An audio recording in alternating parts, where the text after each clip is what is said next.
chemical engineering from the UK, while both his MS and PhD degrees are in petroleum engineering from UT Austin and Texas A&M, respectively.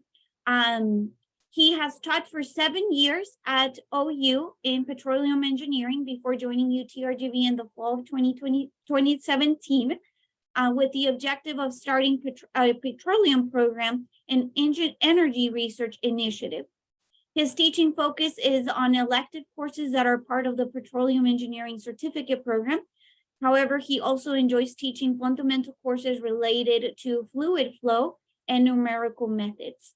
While his primary research concentrates on porous media flow and enhancement of fluid properties to maximize production rate, he has also conducted research on sustainability-related topics and local water treatment strategies. And so we welcome Dr. Pernick for joining us here today and sharing a bit about his experience with our student partnership program.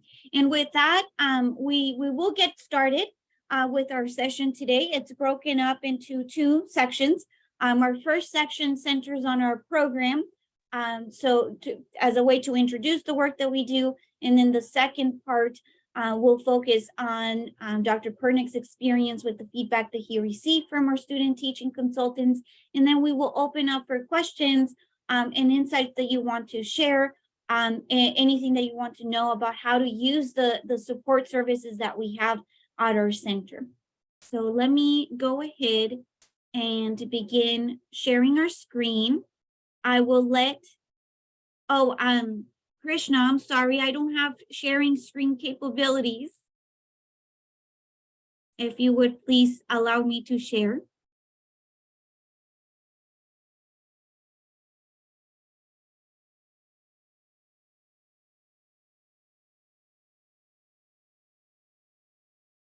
Okay, perfect. Okay, so here we are. Thank you so much. Okay. So I introduced myself. I'll let our Alonso Troncoso introduce himself as well.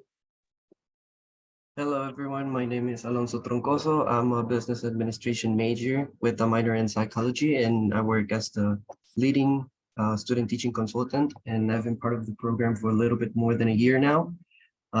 And to start off this presentation, I would like to start explaining what South HSI is.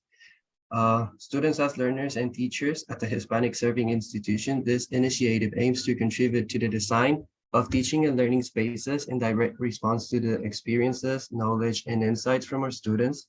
We aim to promote student success by encouraging reciprocal and authentic teaching and learning partnerships, collaborations, between students and faculty members from various academic disciplines. By collaborating with students, this initiative aims to foster student agency of their learning, integrate inclusive and equitable teaching approaches, and build a culture of openness to student feedback, reflection, and revision on teaching across the university.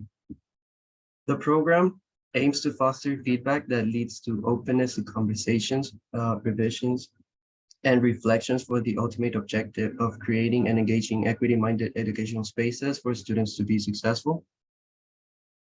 We do it working through the following lenses.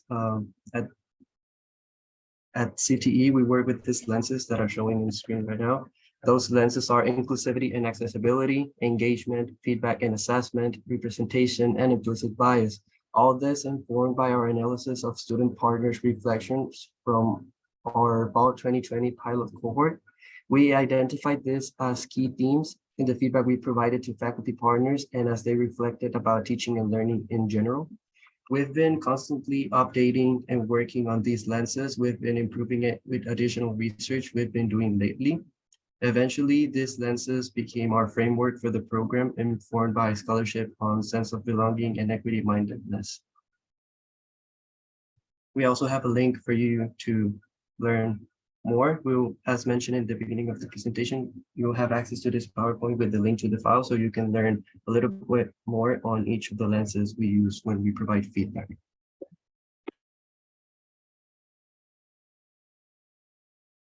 Also, what I would like to share about the lenses is that these lenses, while our students use them to provide feedback, and these are some of the guiding questions that they use as a frame, you can also use them to self-assess and self-reflect on your own teaching materials through these lenses. And again, we didn't impose these lenses on any work that we do. These really emerged from the feedback that we saw that our students were giving to faculty. And from there, we, as Alonso mentioned, we've been refining them, and we continue revising. We would love to share this quote with you. It's from Bell Hooks, from her book, Teaching to Transgress, Education as the Practice of Freedom. And she writes, the exciting aspect of creating a classroom community where there is respect for individual voices is that there are infinitely more feedback because students do feel free to talk and talk back. And yes, often this feedback is critical. Moving away from the need for immediate affirmation was crucial to my growth as a teacher. I learned to respect that shifting paradigms or sharing knowledge in new ways challenges. And so we feel this quote, Bell Hooks is one of the scholars who inspires me every day in relation to my teaching. But we felt that this quote is powerful because it really centers students' voices, and it centers students' voices in a way that challenges the way that we traditionally think about how we're teaching and why we're teaching that way, and really allows us to position ourselves from the perspective of the student. How is the student experiencing our teaching, our practices, and what impact is that having on their learning? And so that work is not easy. That work takes time. It really it enables us to challenge traditional assumptions that we may have. And in the process, we also challenge our students. And I love what she says about moving away from affirmation. Of course, we all want affirmation in the sense that we want to know that we're doing well, that we're good teachers, and that we're having an impact. And let's move. I mean, her quote here, it's encouraging us to move away from that immediate need to feel that we need to be affirmed, and to really open ourselves to this feedback. And I feel that this is one of our goals with the work that we do in this program. So some of our student program outcomes for the program revolve around some of the concepts that Alonso shared already, but we do want to highlight this for you as well, because the work that we do, the Center for Teaching Excellence, is a faculty phasing program. We are under student success though. While we are a faculty facing program, we do so through the lenses of our students, right? And so as we work with our student partners in teaching at the Center for Teaching Excellence, we also care about how we're building, what are the outcomes for them? What are they gaining from this experience? And here are some of the things that we hope that they gain. One is that they build their self-confidence, agency, and the ability to advocate for equity conscious teaching. And they know what that means, right? For their learning and for their growth, and for their fellow peers. We also want them to develop a sense of solidarity amongst themselves as student partners, but also with faculty partners, right? We want to see each other as partners, as a community, and we're doing that through building our communication skills, being patient, and being responsible in these professional contexts as well. We also want our students to provide rhetorically informed feedback. We want to ensure that they are aware of their audience and their purpose and their intentions. We want our student partners to understand our faculty, their goals, their intentions, and why they value and care about certain things, so that we can develop a dialogue, together, and we can see this experience from both perspectives. And I feel that that's where the empathy comes in. We want to demonstrate empathy by engaging in reflective and reflexive practice. And empathy goes both ways, right? It's reciprocal. It's not just our student partners being empathetic toward our faculty partners and the work that they're doing in their teaching, but it is also our faculty being empathetic toward our students, and their intentions and their goals and their experience and their needs, because ultimately that's what equity work is about, is really understanding the needs of our students so we can adjust the way that we do things to ensure all of our students can be successful. And then finally, one that I'm very proud of the work that we do together in the program, is to engage in equity conscious resilient strategies. A lot of times we hear, I heard it, all my life. I feel, oh, you were so resilient, right? You overcame these challenges in your PhD program. You were so resilient. And that's a positive thing. I understand that being resilient is very positive. However, in the process of complimenting someone for their resilience, we may undermine the systemic issues that exist in our institutions that discourage and disenfranchise minority students in particular. And so we want to be resilient with an awareness of equity and what we can do to challenge systemic barriers that our students may face toward their success. It's not just about being resilient, but it's really tapping into those systemic issues. And so that is one component of the program that we tap into on a weekly basis with our student partners, and that we want to identify ways in which we can tackle this through the work that we do in terms of teaching, in terms of our learning experiences, and how we respond in these teaching and learning moments. So our student partners reflected. We want to share with you some of the reflections that our student partners have had about their experience in the program and their work with faculty. We assign around 2 self-assessment reflections every semester so we can assess their performance and see how they improved in the program. We have this quote from a biomedical sciences major on active listening, and the quote says, "One thing that I focused on and learned more about myself in this process as well is active listening. I do think that you can hear someone, but it is not as effective, productive, or beneficial as active listening.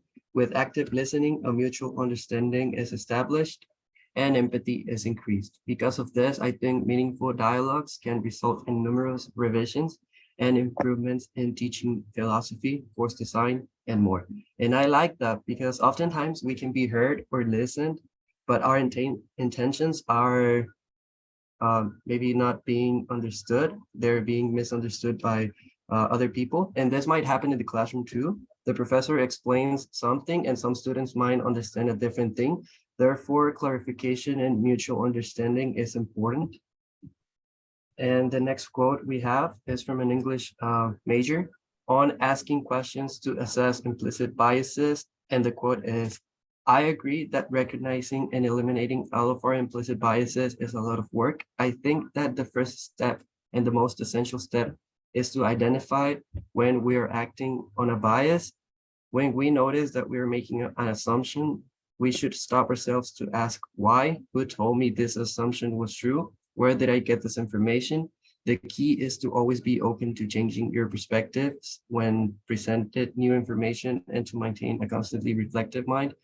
Not only should we ask ourselves questions, but we should ask other questions, particularly the students that you journalize in your classroom. If you think a student is not performing well in your class because they're lazy, why don't you ask the students what they need to succeed? The generalization does not favors for anyone and builds a barrier where there doesn't need to be one. We should keep an open mind, reflect often, and ask plenty of questions when we're trying to assess our own biases. In this program, this is one of the things we do when we review documents and provide feedback. We look for any assumptions or implicit biases towards students. We also encourage faculty to reflect on these areas. We encourage, not force. We don't force professors to do anything. We don't force them to, we just encourage them to think thoroughly. As mentioned in the quote, we acknowledge it is a lot of work to think with a different perspective.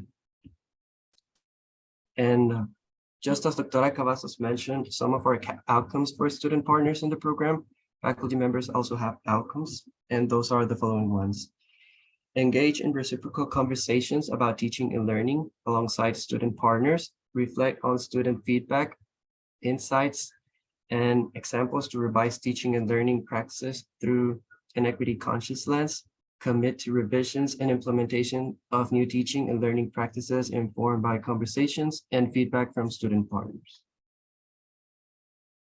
And thank you, Alonso. And so the way that we assess or determine the whether we're meeting, right? Because part of this is us meeting these whether or not we're meeting these outcomes, right, that we've set for faculty.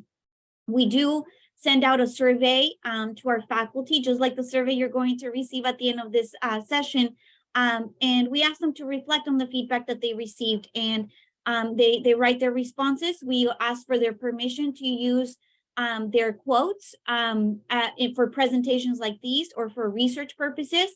If they do allow us to use it for research purposes, we may also contact them in the future to, for a short interview to learn more about the impact of the work.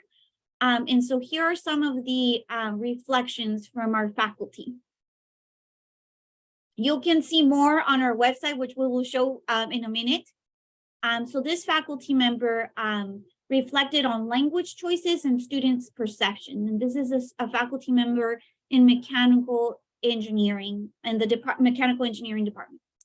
I got feedback on incorporating open-ended surveys during the semester, which was great as the student explained the value of the survey and provided resources and helped preparing the survey and then evaluating it with me. I also got feedback that some of the language used might come off to be very aggressive and unwelcoming as a first impression. I had not noticed this, but I see the point of the student. The student explained it clearly and gave an example of how such wording had an impact on him in another class that used similar language. The feedback has opened up my eyes to be more observant of the impact of my statements on students' learning and perception. I have also learned to be more detailed in explaining various topics and give students personal or at least real life examples. I love this quote from this faculty member. There's a lot happening, right? In this quote. One, there is this idea of the survey and how we can create surveys that allow us to understand our students' needs and experience and perception. And our student partners are ready to help you with that. They're ready to design or co-design questions with you on that. I also appreciate the emphasis that this faculty member provided on the language used.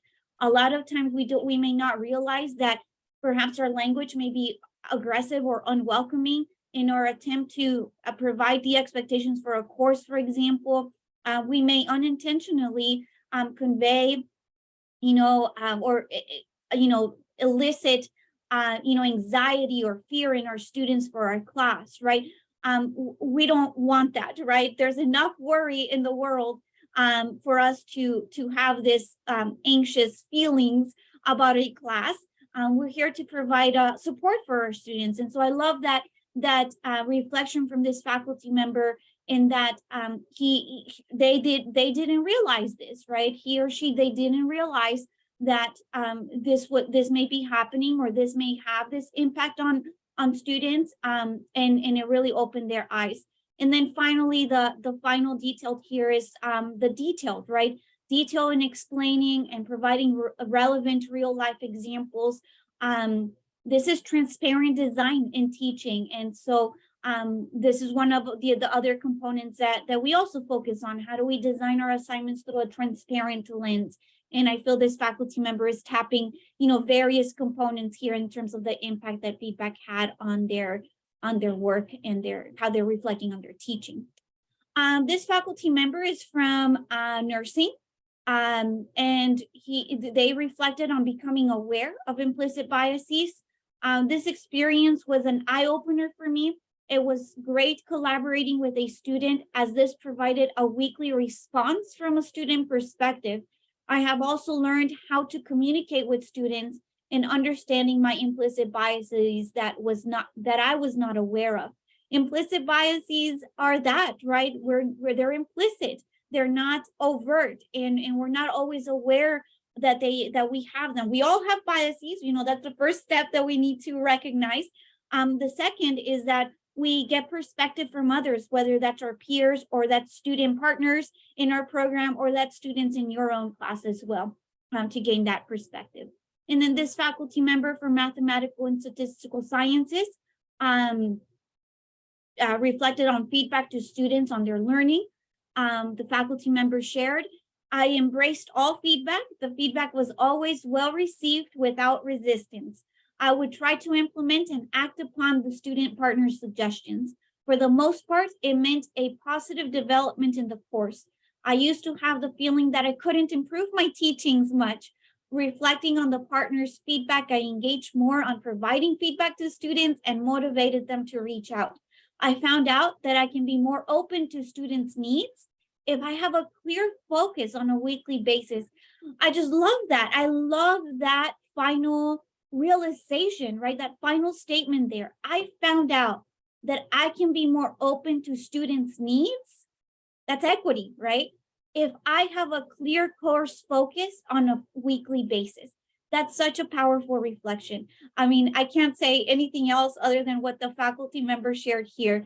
And then this idea of providing feedback to students and motivating them to reach out as well. Our students, I don't know if you all remember, but this Office of Student Success, during the pandemic, issued out a survey to our students about their engagement, and feedback from their faculty was one of the key components that they mentioned that they needed to feel that they could be successful and engaged in the class. And so feedback, right? I know our students thrive on feedback. We thrive on feedback, right? We all thrive on feedback. We all need it for growth and improvement, and so forth. So, I appreciated this reflection from this faculty member. How do we process feedback? Let me take a look at the chat. I don't know if I missed something here. Yes, as a partner. Yes, our students are a partner, right? A thought partner in this process. Thank you so much for that. Processing feedback can be very challenging, right? It's not easy. Alonso, he's my student partner this semester, and so he was just in my class this morning observing, and he showed me the weekly observation sheet, and he's like, these are some of the things I noted. I hope I didn't write too much, and I didn't read it in detail, but I did get an anxious feeling. I was like, oh no, what did he notice, right? What is he going to say? So it does take, an open mind to process the feedback. These are some of the things that we found from our source. One of our student partners shared this with us, and I revised it a little bit more to align with the work that we do here. One is, ask ourselves, when we receive feedback, we can say this, right? We can say, well, I do engage this in my classroom already, right? Or I engage this to some extent, but I can be more intentional and transparent with it. I've never considered this at all, but I would like to try it. Or we could also say, I'm uncertain how this applies to my course intentions and goals, right? And so when we ask ourselves these things, or we have these initial reactions, then we can dig a little deeper, right? Because that may be our immediate reaction to feedback, any one of those or others, right? We don't know. But then we want to dig a little bit deeper. So if I'm already doing this, do I know the impact it's having on my students, right? So how can I collect feedback from students on the impact of this practice on their learning? So if I already engage it, do I know that it's an impactful thing that I'm doing? If this is something that I engage to some extent, but I can be more intentional and transparent, then I may ask myself, what may be confusing students? Who am I leaving out? How may the practice perhaps privilege certain students while disempowering others? And so we can ask ourselves these, equity-based questions as we process feedback. If we never tried it, or we've never considered something that our student is sharing, but we would like to try it, our student partner, we might ask, how would this practice create engagement? How might this practice create inclusivity and equity? How may it foster a sense of belonging for our students, right? And so in other words, we're trying to determine what would be the potential impact of this practice. If we are uncertain how this may apply to us, it may very well not apply, right? But going back to what the student mentioned about our implicit biases, we also want to question, right? Why may it not apply, right? And so why do you think this may not apply for you? What is causing my resistance, if it is resistance, right? Or if maybe it's a disconnect in mindset and perception and so forth, but we're trying to figure out what that is. What assumptions am I making about my student's background or learning or needs that may prevent me from seeing it as something that I could apply in the classroom? Not everything that we receive feedback on is applicable. We also have what we like to call in the program non-negotiables. Those are things that we're not willing to change because they're so philosophically rooted in our teaching values and beliefs. We understand that we all have those. I have those. And so I'm going to share those with Alonso later on in the semester as well as the feedback progresses. But at least we're open and we're questioning in that sense. So this is, just a guide. I do want to hear from Dr. Pernick, who will share his experience on a feedback piece that he received and his story behind the type of feedback that he requested, type of feedback that he received from our student partner, and what impact it had on his teaching. So I'm going to stop sharing so he can share his screen, and we'll go from there.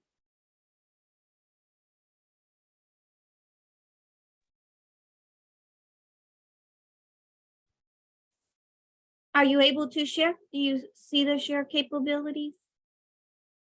Yes. Okay, perfect. Mm-hmm.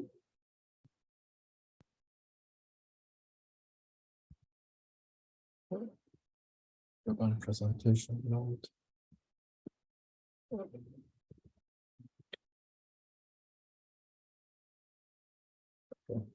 Good afternoon. Thank you, Dr. Cavazos and CTE for this opportunity. To be honest, I learned a lot, so I'm happy to share about this experience. So what I'm going to talk about is sort of the three parts.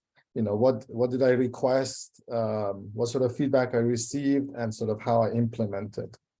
The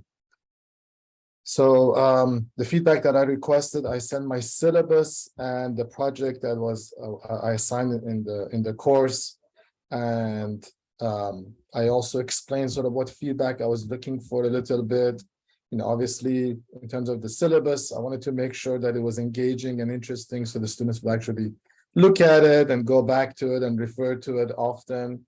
I wanted to make sure, again, it was welcoming, so it gave them a good vibe that they wanted to look at it, and they felt that, just looking at it, this was an interesting class, and, I was an approachable and fair instructor. And obviously, I wanted to make sure it's easy to understand that, if I didn't cover it or something they missed in classroom, they can easily go back to it and get the same perspective or that clarity from just looking at the document rather than listening to me.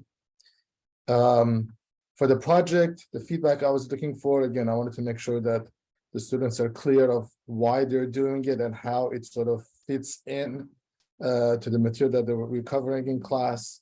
And obviously, the most important note is also for them to understand the value of doing this project and sort of what they would gain from it. And also making sure that the instructions were clear, that again, if they miss something in the classroom, they can always go back to it, and there's enough detail for them to know what exactly I expect from them. So I was actually very impressed because I sent it was over the summer, and within a week I received feedback. So the response was amazing that I got something within a week. I wasn't even ready to look at it at that time, but I was impressed at the speed. And I can tell you the detail that I got is amazing. I think on the syllabus, I got about 7 pages of response. And on the project, I got 5 pages of response. So it was extensive and very detailed. So as I said, I think what was important is, so Keith was my student partner, and he comes from nursing, so it was really nice to see a different perspective than an engineer on what I teach. And I was really happy that, he introduced himself. He informed me, that the feedback that he's giving is pretty much based on what he's learned through his research and sort of the material that's been exposed to through CTE and his own research, and also his own perspective as a student. And I was really, the way he approached and he was really open that, look, this is just what I know from what I read, but it may not be correct. I really appreciated that, he was open to discussion about the feedback that he was giving. As I said, it was very detailed. He actually broke it down into different sections with headings of each section. So he explained to me, okay, so this is what I read from your document, this statement, and he explained why, he felt like maybe it could be worded differently or more detail should be given with regard to that section. And he gave me, which was really helpful, sort of, his own experiences in the classroom of sort of, syllabi that he's seen or projects that he's seen and sort of the issues or the concerns that he had with them and how it related to the feedback that he was giving. And the last thing that, he made my life easier because he actually gave me suggestions of what he thought would be helpful to add to the document or to revise. So he actually did some of the work for me ahead of time. So it was, less work for me if I wanted to implement it. So again, that's sort of the feedback that I received. And in terms of what I applied, I actually applied a lot of it, but I'm just summarizing maybe a few of the more important stuff that I felt like. I think it's very important as an instructor, you want students to know why you're doing something, what's the purpose, because once they know the purpose, they're more actively engaged and they're more willing and wanting to sort of participate and learn. So I was surprised that, there were certain sections, especially of my syllabus, that I had forgotten to tell them, why am I doing something and what's the reason? So for example, for late assignments, why am I not accepting it? What's the issue? And, just a simple explanation, look, things accumulate. So what I do in the next assignment builds upon what you learned in the first assignment. So if you don't do the first assignment, it's gonna, have a detrimental effect in the second assignment, and it's just gonna be a domino effect. So explaining that, I think the student says, okay, now I understand why you don't accept it, but it might be, I guess, harsh, or you could say, not welcoming to the student when he reads it that I don't accept late assignments. So I think explaining why was an important aspect, and I was interested that, I missed, a good amount of whys in my syllabus that Keith was mentioned, and I was able to change most of them. And for the project, for example, again, why am I giving the project? I'd forgotten to give him that, and it was just a simple explanation that this project gives an experience to research on your own and be able to read literature and analyze it. And also, since we were collaborating with students from Argentina, it gives you a global perspective on issues that you may not get by just looking at what happens in the US. So I think that explanation of why I do things was important that Keith brought up. The second, sometimes I say, okay, this is what I expect to happen. But then, I think Keith mentioned beautifully is, okay, that's great that you wanted that to happen, but you're not really telling them how you're going to achieve it.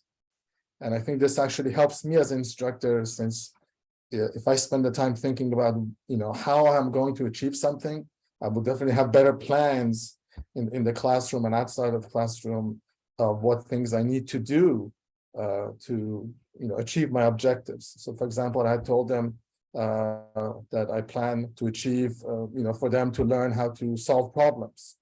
Well, I should definitely, have an opportunity to give them a lot of examples and problems that are related to what they see in the field for them to be able to learn that problem solving skills. So by just looking at that and incorporating that in my syllabus, that look, yes, every class session, we will have an example that you will work sometimes together, sometimes as an individual to solve. would make them realize, oh, okay, so he's giving me a lot of opportunities for me to work on my problem solving skills. So I think, that was actually a lot more helpful for me as an instructor to prepare and be better inside the classroom. In terms of being more welcoming and sort of giving a more positive vibe, again, I had said that all missed assignments will be given a 0. But, Ryan beautifully said, what if you reward that statement? You say the same thing, but say, I unfortunately cannot accept late assignments without you notifying me first. And then explaining, if you notify me first and you tell me why, then I can understand your situation. And I just felt, by just adding, those few sentences, I was just more welcome, and it's just, okay, I understand. So I just got to have open communication with you because you want to understand my situation, which shows that you care about me, which I think is, one of the most important aspects of sort of making connections to the students is when you show that you care about them and you're there to, help them grow. So I thought that was great, and I've incorporated that. So the other thing is allow students to share what they learned and impacted them on the project. So again, more welcoming on the project. Allowing them when they're in their report and their presentations they make, rather than just talking about the technical terms, also tell me, okay, what was a good learning experience? What did you learn from this perspective of, having students from Argentina looking at the global perspective, doing your own research? What did you learn just from that process, and how do you think it's going to impact you in the future? So I think that was helpful, to let the students, be more engaged and, realizing that, I also cared for them in terms of, their own growth, personal growth. And the last thing was about sort of, clarity, making sure that, I explained things clearly. So there was obviously a lot of instances that I was not, and I was happy that, Kid mentioned them to me. So he said, again, you said you have office hours and you have problem solving sessions, but I didn't see where you explained what's the difference between them. What will you do in office hours? What will you do in problem solving? How they're different. And, again, but just adding a few lines, that, in office visits, it would be more personal, one-to-one, and, we can go over any personal issues and, solve things that you need for the classroom. And maybe in the problem solving sessions, we can do extra problems and we can do as a group. So it will be a different setting and you probably gain different perspectives from the 2 sessions. So for them to see the value in each one and, why they would come to office visits or why they would come to the problem solving session. In terms of the project, again, I had, some deliverables about the report and the presentation, but again, I had not given them enough details, how many pages do I expect, sort of what structure do I expect of them, and just, being able to give those details, I think help the student, have better clarity and understanding of what I expect from them. So again, I think I want to say there was about 20 to 30 sort of specific feedbacks. And I want to say I probably incorporated about 75% of them in my syllabus and project. And again, I haven't had a chance to sort of discuss it further with Keith, but I found it very beneficial, and I think the students have found it beneficial. I haven't really analyzed that part of the impact, but for myself, I feel like it's a lot better for the students. But I need to get that feedback from the students, and hopefully we can get that this semester. I think that's all I have to share. Thank you so much. Thank you so much for your examples. And I feel that, the language, right, component that you mentioned, just a shift in language, right, can create a more welcoming space in that sense. So thank you so much for sharing that. We appreciate it. We do have a couple of things that we would like to share with you about where you can submit feedback, and we also welcome your questions that you have about this work. Let me see if I can share my screen. I think Alonso has a couple of things to say about where and how to submit here. So let me see. current slide. Okay, here we are. Okay, Alonso, this is you. Yes. Thank you, Dr. Cavalos. Okay, so what documents can you submit for feedback? You can submit to our portal documents like your course syllabus, assignments, project expectations, feedback procedures, teaching philosophy statements, or pretty much any teaching document you use with your students. We also do one-on-one conversation, semester-long partnerships, early, mid, and end semester student feedback. We will be sharing with you this PowerPoint as mentioned at the beginning of the presentation with the links to our website and also to our Microsoft Forms. That's where faculty members submit their documents through a Microsoft form. And we ask some questions, some background questions, and some questions for you to tell us what type of feedback you're looking for. This is how our website, what our website looks like, and you can learn more from us, the things we do, how we do it. And then you can also find the link for the feedback request portal. It's this Microsoft form with some information from us and some background questions and some questions to guide our feedback. And yeah. Yes, perfect. Thank you. No, thank you so much, Alonso. This is the forms, and as Alonso mentioned, to guide these questions are really to guide the student partners feedback to get a sense of who you are and your intentions and your goals and what you value. And then they cross-reference that with the documents that you submit. You can upload here documents as well. And as Alonso mentioned, you can learn more about us, as far as the outcomes, as far as, other like resources that we have.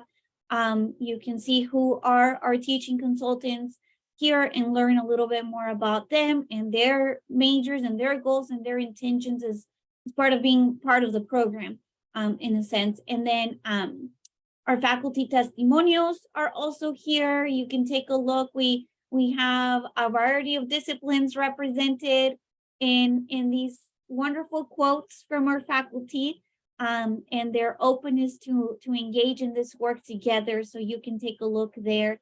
And as Alonso mentioned, as far as support offered, when you click here on each one of these, you can see a little bit of a description of how we approach the feedback, like transparency in learning and teaching. We use that for assignments or project expectations.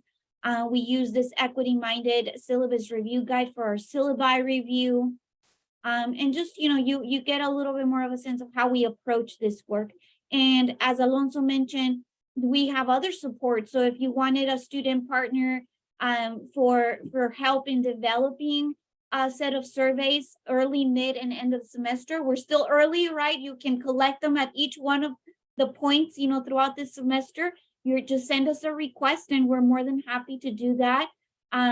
One-on-one conversations, we offer that. If you just want our student partners to visit for 1 or 2 of your classes this semester, as opposed to a semester-long partnership, we have that available for you as well.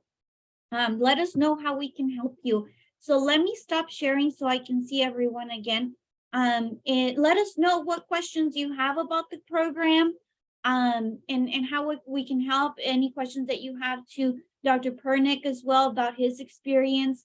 Let us know. We have time for questions.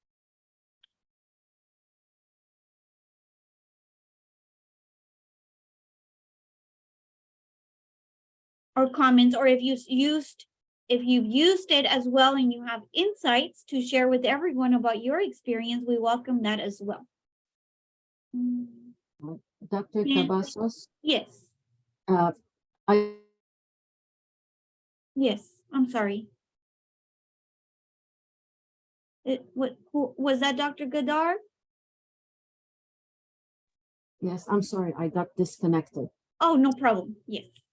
This is definitely a great program and a great resource to all our teaching faculty, which is, everyone. And I greatly appreciated Dr. Pornick's sharing his experience and the benefit that he got from the program. My question is, are you or your team available to present, let's say, at our department meeting, just, 10 minutes so that our faculty are more aware of this resource so that they can take advantage of, I mean, a wonderful resource that's available on campus? Oh, yes, of course. Yes, we would be more than happy to visit your department meetings. Let us know when those take place and how we can visit. We would be more than happy to visit and share, 10 minutes of the work that we do. And maybe not as extensive of what we did the first part, right? But we could also share some quotes and examples from our faculty and be available. Yes, of course, let us know. Great, thank you. Yes, thank you. And the question here, can GAIs, I assume that's a graduate assistant instructor. I don't know, is that what it Yes. stands for? I think. Yes, okay. Yes, Yes. yes, of course. They're more than welcome to submit feedback requests as well, of course. And my second question was really quickly, like, would it be possible to have this presentation provided to the students, like in a Zoom meeting after 5 p.m.? Definitely. I mean, to a specific group of students, you mean like the GAIs? Yes. Yes. Yes. I mean, let us know when, if that's part of your class in particular, let us know when we could visit. The other option is that we also recorded this particular session, so we could share that link as well. Whatever you feel would be more helpful and feasible, we would be more than happy to do that. Oh, awesome. Okay. Thank you. Yes, thank you. Yes, so I went ahead and shared the direct link, although we will share the PowerPoints as well for you to review with the links. Any other comments or questions? Let me see if I can share with you as well the direct link to the feedback request form. That way you have it as well.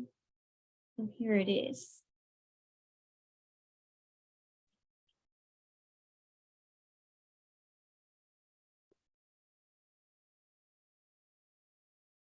And thank you, Dr. Miriam Ortiz. Yes, please go ahead and submit your teaching resources.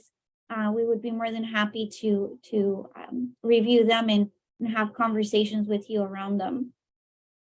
And everyone, of course. Anyone else have other questions or comments? Has anyone else used this resource in the past? Yes.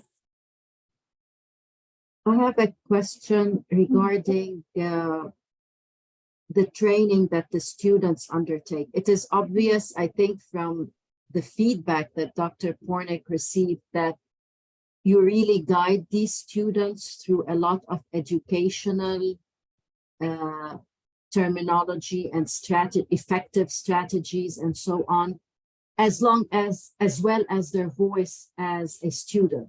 So can you share with us the preparedness that you have for the students? Of course, yes. No, thank you for asking that. So the work that we do, we meet with our student partners on a weekly basis, and Alonso can also speak to this as far as, he helps me coordinate the work that our student partners do on a weekly basis. So it's not just the reviewing of the documents, but it's also reading upon resources on best teaching practices and eliciting reflections on their part as well. Our framework surrounds those components that we shared early on in the lenses that we use, the inclusivity, engagement, feedback and assessment, implicit bias and representation. That's like the framework. So the work for the semester revolves around those 5 areas. And in addition to that content, we also have the content related to the resilience, the equity conscience resilience component. Also, the way that our work is set up is we give feedback to each other. So I'll sometimes our student partners will hear me say, well, feedback on the feedback, right? So it's a series of feedback loops that we engage also to build our own comfort in giving feedback. Giving feedback is challenging, as you know. even to our faculty peers.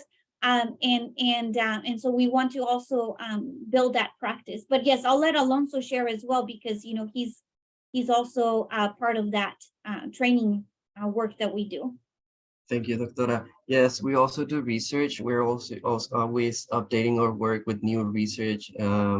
And we assign those articles and those things that we found when we do research to share with our students.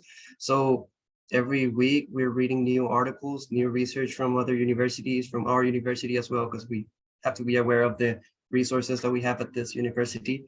We also compare our work to other universities so we can assess our own work and see what's working on other universities with other faculty members, so we can also implement it in a program. So we are constantly learning, and then we also have our weekly meetings where we assess and work together as a team to provide feedback to each other, learn together, share our insights, because of course every student in our program have different insights. So we also make sure that we have we have diversity in our team. We have different majors and minors represented in our program, and that's how we share with each other and we learn from each other as well. Thank you, Alonso. Yes, the research that we do is research-based, right? It's research led, the work that we engage with our student partners on a weekly basis. Thank you for that, Alonso. Yes. Other questions or comments? Well, thank you all so much for joining us. We do look forward to you using this support. It's here for you, right? It's here for our faculty. I want this work to continue. It's I didn't tell you about how we started, but it did start as a pilot during the pandemic. So I'm very passionate of this work, and I hope that the university continues to support it and fund it, and that we continue to look for resources also in grants. We continue to apply to grants to support this work. And you make that happen by your reflections and the impact that this work can have on your teaching. So thank you so much for that. Yes, thank you. Well, I hope you all have a great day, and let us know how we can help. Thank you all so much for connecting, and thank you so much, Dr. Pernick, for your insights. Thank you for having me. Yes, Thank thank you. Bye-bye.